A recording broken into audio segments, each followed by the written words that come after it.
নমস্কাৰ মৰমৰ ছাত্ৰ ছাত্ৰীসকল আজি আমি ভাৰতী কুহি পাঠৰ পাঠ নং 10 এজাক চৰাইৰ জ্ঞান লাভ পাঠটো আলোচনা কৰিম। তোমালোকে পাঠটো চাই যাবা। ত্ৰেতা যুগত মানুহে চৰাই চিৰিকটিৰ ভাষা বুজি পাইছিল। পশু পক্ষীয়েও মানুহৰ কথা বুজি পাইছিল। কি যুগত চৰাই চিৰিকটিৰ ভাষা মানুহে বুজি পাইছিল? ত্ৰেতা যুগত। যেনেকৈ মানুহে চৰাই চিৰিকটিৰ ভাষা বুজি পাইছিল, ঠিক তেনেদৰে পশু পক্ষীয়েও মানুহৰ কথা বুজি পাইছিল। মানুহে যি কয় পশু পক্ষীয়েও বুজি পাইছিল। সেয়েহে পশু পক্ষী আৰু মানুহৰ মাজত ভাৱৰ আদান প্ৰদান সহজে হৈছিল। সেইকাৰণে পশু পক্ষী আৰু মানুহৰ মাজত কথা বতৰাৰ আদান প্ৰদান হৈছিল। এইটো সেই যুগৰে কাহিনী। এইটো মানে ত্ৰেতা যুগৰে কাহিনী, যেতিয়া মানুহে পশু পক্ষীৰ কথা বুজি পাইছিল আৰু চৰাই চিৰিকটিও মানুহৰ কথা বুজি পাইছিল, তেতিয়াৰে কাহিনী। বুদ্ধিদ্ৰষ্টা নামেৰে এগৰাকী সাধু আছিল। তেওঁ হিমালয়লৈ গৈ বহু বছৰ ধৰি তপস্যা কৰিছিল। সাধুজনৰ নাম কি আছিল? বুদ্ধিদ্ৰষ্টা। তেওঁ হিমালয়লৈ গৈ তপস্যা কৰিছিল। তেওঁৰ উদ্দেশ্য আছিল জীৱনৰ কল্যাণৰ উপায় বিচাৰি উলিওৱা। তেওঁৰ তপস্যাৰ মূল উদ্দেশ্য কি আছিল? জীৱনৰ কল্যাণৰ উপায় বিচাৰি উলিওৱা। অৱশেষত তেওঁৰ সাধনাই সিদ্ধি লাভ কৰিলে। অৱশেষত কি কৰিলে? তেওঁৰ তপস্যাই ভাল ফল লাভ কৰিলে, সিদ্ধি লাভ কৰিলে। তেওঁৰ মনত ভাৱৰ উদয় হ'ল। য'তে যেনেকৈ পাৰি তেওঁ পশু পক্ষী গছ লতাৰ কল্যাণৰ বাবে কাম কৰিবলৈ ধৰিলে। বহুতো মানুহে তেওঁৰ প্ৰবচন শুনে। প্ৰবচন মানে হ'ল জ্ঞানপূৰ্ণ কথা। তেওঁৰ প্ৰবচনবিলাক মানুহে শুনে। তেওঁৰ উপদেশ গ্ৰহণ কৰে। নিজৰ বুদ্ধিৰে আগপাছ ভাবিব পৰা গুণৰ অধিকাৰী হোৱাৰ বাবে সাধুগৰাকীয়ে বুদ্ধিদ্ৰষ্টা নাম পাইছিল। সাধুগৰাকীয়ে বুদ্ধিদ্ৰষ্টা নাম কিয় পাইছিল? নিজৰ বুদ্ধিৰে আগপাছ ভাবিব পৰা তেওঁৰ কি আছিল? গুণ আছিল। সেইবাবে তেওঁক বুদ্ধিদ্ৰষ্টা নাম পাইছিল। এদিনাখন বুদ্ধিদ্ৰষ্টা এখন গাঁৱৰ পৰা আন এখন গাঁৱলৈ গৈ আছিল। হাবিৰ মাজৰ লুংলুঙীয়া বাটটোতে তেওঁ দৈত্যকায় মানুহ এটা লগ পালে। তেওঁ যেতিয়া এখন গাঁৱৰ পৰা আন এখন গাঁৱলৈ গৈ আছিল, হাবিৰ মাজৰ লুংলুঙীয়া বাটতে এটা দৈত্যকায় মানুহ লগ পালে। তাৰ এখন হাতত বুট মাহৰ টোপলাটো, আনখন হাতত এখন জাল। মানুহজনৰ হাতত কি আছিল? এখন হাতত আছিল বুট মাহৰ টোপলা আৰু আন এখন হাতত কি আছিল? এখন জাল আছিল। নিমিষতে বুদ্ধিদ্ৰষ্টাই বুজি পালে মানুহটো চৰাই ধৰিবলৈ অহা এজন চিকাৰী। নিমিষতে মানে তৎক্ষণাত বুদ্ধিদ্ৰষ্টাই বুজি পালে যে মানুহটোৱে কি ধৰিব আহিছে? চৰাই ধৰিব আহিছে আৰু তেওঁ এজন চিকাৰী। মনে মনে তেওঁ চৰাইবোৰক চিকাৰীৰ জালৰ পৰা দূৰত ৰখাৰ উপায় চিন্তিবলৈ ধৰিলে। তেওঁ মনে মনে চৰাইবোৰক কেনেকৈ জালৰ পৰা ৰক্ষা কৰিব পাৰি তাৰ উপায় চিন্তা কৰিবলৈ ধৰিলে। বুদ্ধিদ্ৰষ্টা এডাল গছৰ তলত বহিল। গছৰ ডালত কেইবাটাও চৰায়ে আপোন মনে গীত গাই আছিল। তেওঁ সিহঁতক ওচৰলৈ আনিলে আৰু বুজাবলৈ ধৰিলে। শুনা, এজন চিকাৰী আহিছে। সি তোমালোকৰ সন্মুখত বুট মাহ ছটিয়াই দিব, কিন্তু বুট মাহ খাবলৈ গ'লেই তোমালোক জালত পৰিবা। বুদ্ধিদ্ৰষ্টাই চৰাইকেইটাক ওচৰলৈ মাতি আনি ক'লে, তোমালোক সন্মুখত বুট মাহ ছটিয়াই দিব, কিন্তু বুট মাহ খাবলৈ আহিলে তোমালোক জালত পৰিবা।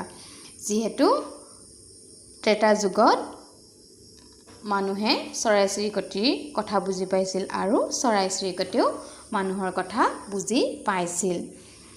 সেয়ে বুদ্ধিদ্ৰষ্টাই চৰাইকেইটাক বুজাইছিল তোমালোকে জালত ভৰি নিদিবা বন্দী নহবা বন্দী জীৱন বৰ কষ্টকৰ বুজিছানে তেওঁ চৰাইকেইটাক বুজাইছিল যে জালত ভৰি নিদিবা আৰু বন্দী নহবা বন্দী জীৱন বৰ কষ্টকৰ চৰাইকেইটাই বুজি পোৱা বুলি ক'লে তেতিয়া বুদ্ধিদ্ৰষ্টাই ক'লে যোৱা তোমালোকে আন চৰাইবোৰকো মাতি আনা আৰু এই কথাখিনি সিহঁতক বুজাই কোৱা চৰাইকেইটাই ৰং মনেৰে আঁতৰি গ'ল অলপ পাছতে সিহঁতৰ লগে লগে এজাক চৰাই বুদ্ধিদ্ৰষ্টাৰ সন্মুখত পৰিলহি আগতে জ্ঞান লাভ কৰা চৰাইকেইটাই আনবোৰক ক'বলৈ ধৰিলে শুনা এজন চিকাৰী আহিছে সি তোমালোকৰ সন্মুখত বুটমাহ ছটিয়াই দিব কিন্তু বুটমাহ খাবলৈ গ'লেই তোমালোক জালত পৰিবা তোমালোকে জালত ভৰি নিদিবা বন্দী নহবা বন্দী জীৱন বৰ কষ্টকৰ বুজিছানে বুদ্ধিদ্ৰষ্টাই যেনেদৰে সিহঁতক প্ৰথম চৰাইকেইটাক বুজাইছিল প্ৰথম চৰাইকেইটাই ঠিক তেনেদৰে আন চৰাইবোৰক ক'লে আটাইবোৰ চৰাই কথাখিনি বুজি পোৱা বুলি ক'লে আৰু সিহঁতে নিজৰ ভিতৰতে ইটোৱে সিটোক বুজাবলৈ ধৰিলে শুনা এজন চিকাৰী আহিছে বন্দী জীৱন বৰ কষ্টকৰ বুজিছানে বুদ্ধিদ্ৰষ্টা সন্তুষ্ট হ'ল ইটো সিটো চৰাইৰ মাজত বুদ্ধিদ্ৰষ্টাই কোৱা কথাখিনি আলোচনা কৰিলে বুদ্ধিদ্ৰষ্টাই অনুমান কৰাৰ দৰেই চিকাৰীজনে হাবিৰ মাজত এঠাইত জালখন মেলি দিলে বুদ্ধিদ্ৰষ্টাই যি ভাবিছিল ঠিক তেনেদৰে চিকাৰীজনে হাবিৰ মাজত এঠাইত জালখন পাৰি দিলে কিন্তু সি বুটমাহ ছটিয়াই দিবলৈ লওঁতেই ওচৰৰ চৰাইবোৰে চিঞৰিবলৈ ধৰিলে শুনা এজন চিকাৰী আহিছে সি বন্দী জীৱন বৰ কষ্টকৰ মানে বুদ্ধিদ্ৰষ্টাই যিখিনি কথা কৈছিল সেইখিনি কথাই চৰাইবোৰে চিঞৰি চিঞৰি ক'বলৈ ধৰিলে চৰাইবোৰৰ জ্ঞান দেখি চিকাৰীজন আচৰিত হ'ল এনে অৱস্থাত বুটমাহ ছটিয়াই দিয়া মানে বুটমাহখিনি অথলে যোৱা সেয়েহে সি জালখন উঠাই আনি হাবিৰ সিটো মূৰত মেলিলেগৈ কিন্তু তাতো একেই অৱস্থা তাক দেখিলেই চৰাইবোৰে ক'বলৈ ধৰে চোৱা এজন চিকাৰী আহিছে বন্দী জীৱন বৰ কষ্টকৰ চিকাৰীজন হতাশ হ'ল সন্ধিয়া হ'লত ভোকে পিয়াহে সি ঘৰলৈ ঘূৰি আহিল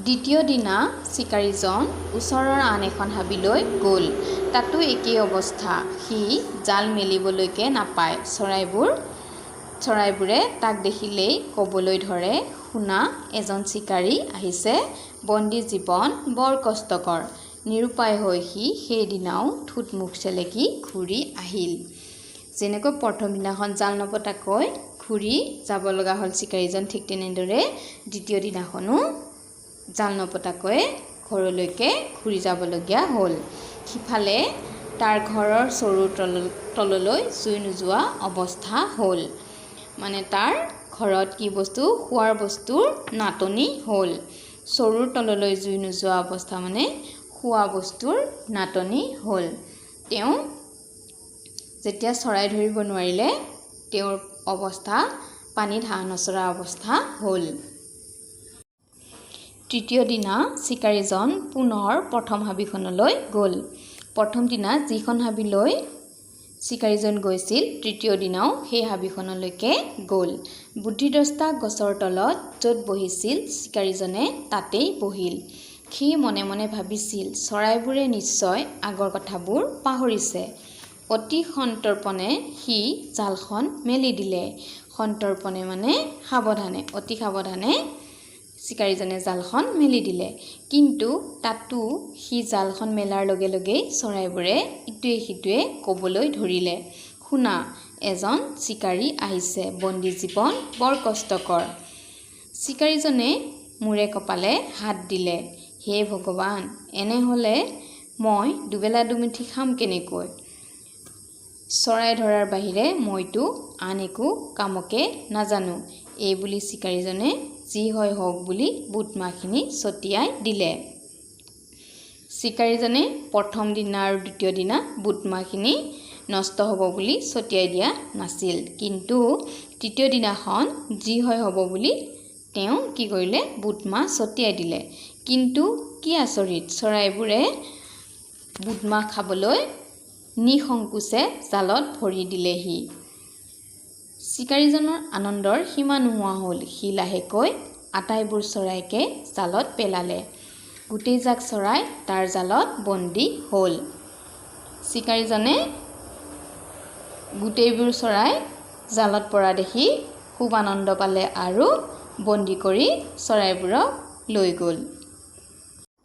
সেইদিনা আবেলি বুদ্ধিদ্ৰষ্টাও লুংলুঙীয়া বাটটোৰে গৈ আছিল। বাটতে তেওঁ চিকাৰীজনৰ সৈতে মুখামুখি হ'ল। সি আপোন পাহৰা হৈ গীত এটি গুণগুণাই আহি আছিল।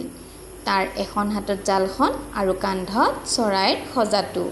কিন্তু কি আচৰিত, সজাটোৰ ভিতৰতো চৰাইবোৰে চিঞৰি আছে, শুনা, এজন চিকাৰী আহিছে, বন্দী জীৱন বৰ কষ্টকৰ।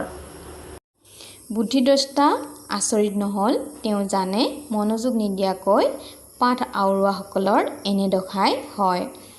বুদ্ধিদ্ৰষ্টাই গম পাইছিল যে চৰাইজাকে তেওঁৰ কথা মনোযোগেৰে শুনা নাছিল। তেওঁ যি কৈছিল তেওঁলোকে চৰাইজাকে মাত্ৰ কৈহে গৈছিল, মনোযোগ দি কথাখিনি বুজি লোৱা নাছিল। চৰাইজাকে বুদ্ধিদ্ৰষ্টাৰ কথাখিনি বুজি নোলোৱাৰ বাবে এনে দশা হ'ল। গতিকে আমিও কি কৰিব লাগে, সকলো পাঠ মনোযোগেৰে পঢ়িব লাগে। মনোযোগেৰে পঢ়িলেহে আমি কৃতকাৰ্যতা লাভ কৰিব পাৰিম। ছাত্ৰ ছাত্ৰীসকল, তোমালোকে সাধুটো নিশ্চয় বুজি পাইছা। তোমালোকে পাঠটো ভালদৰে পঢ়িবা আৰু অহা কালাংশত আমি ইয়াৰ প্ৰশ্ন উত্তৰবোৰ লিখি দিম আৰু আলোচনা কৰিম। আজিৰ পাঠটো ইমানতেই সমাপ্ত কৰিছোঁ। নমস্কাৰ।